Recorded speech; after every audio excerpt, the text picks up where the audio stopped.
कि हम चीन के साथ वही करें जो वो हमारे साथ कर रहे हैं। हमें कोई ज़्यादा उनके साथ नरमी दिखाने की ज़रूरत नहीं है।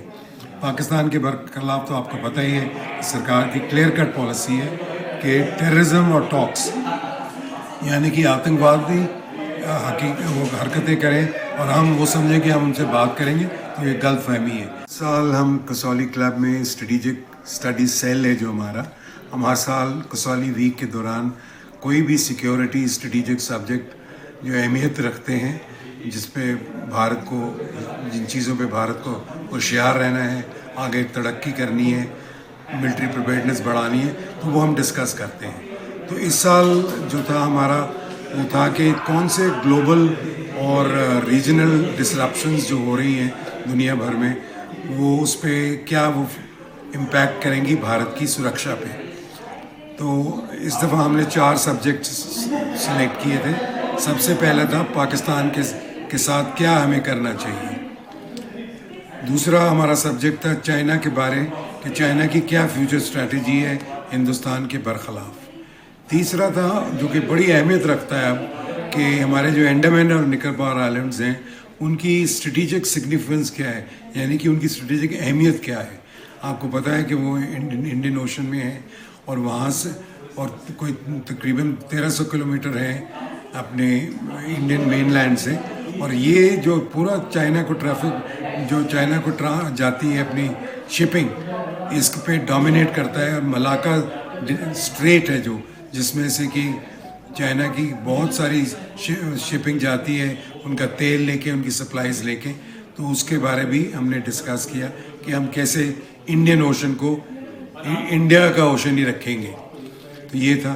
चौथे थे हमारे सब्जेक्ट के strategic military leadership, field marshal Manekshaw के बाद कि हमारे जो चीफ्स हुए हैं उनकी मिलिट्री लीडरशिप क्या क्या रही है, क्या क्या कुछ खामियां रही हैं, मुश्किलातें रही हैं, तो किस तरह से हमने इनको पार किया है और भारत की सुरक्षा के लिए काम किया है।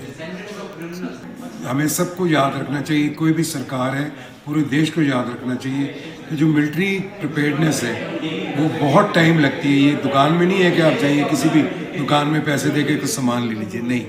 ये आपको पहले सोच समझ के पॉलिसी बनानी पड़ती है कि आपको क्या क्या चाहिए।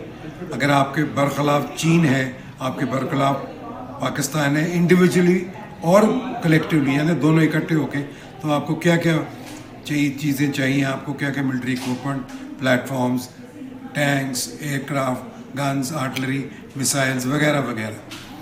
तो इसलिए सबसे पहले पॉइंट है हमारी सरकार के लिए कि आपको अपना मिलिट्री प्रिपेयर्डनेस हमेशा पूरे साल आपको तैयारी करनी है और इसमें ढील नहीं करनी।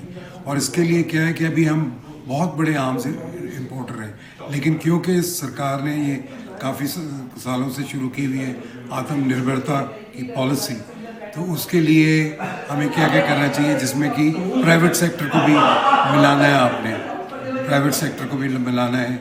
DRDO है जो हमारी ऑर्डिनेंस फैक्ट्रीज हैं सरकारी, जो काफ़ी चीज़ें बनाती हैं ऑलरेडी, तो उनको कैसे हमने इकट्ठा, सबके काम इकट्ठे करने हैं, सिनर्जी लानी है इन सब के कामों में, ताकि हम आत्मनिर्भर बने और ना केवल हम अपनी फ़ौज के लिए सामान और असला इकट्ठा करें, लेकिन बाहर भी हम एक्सपोर्ट कर सकें। जैसे कि हम ब्रह्मोस मिसाइल भी हम एक्सपोर्ट कर रहे हैं, तेजस भी करेंगे, हेलीकॉप्टर्स भी हम अभी कर रहे हैं ऑलरेडी। तो इसी तरह ये बहुत मेहनत का काम है, बहुत डेडिकेशन का काम है, और इसलिए ये चीज़ें हम डिस्कस करते हैं और जो भी अपना सुझाव होता है हम कोशिश करते हैं कि हम आगे सरकार को भेज सकें। डिस्कशन तो सबके चीज़ों के बारे हुआ। चाइना का क्या है कि उनकी पॉलिसी है कि भारत को साउथ एशिया में ही बंद करके रखें और वो हमें कंपेटिटर समझता है।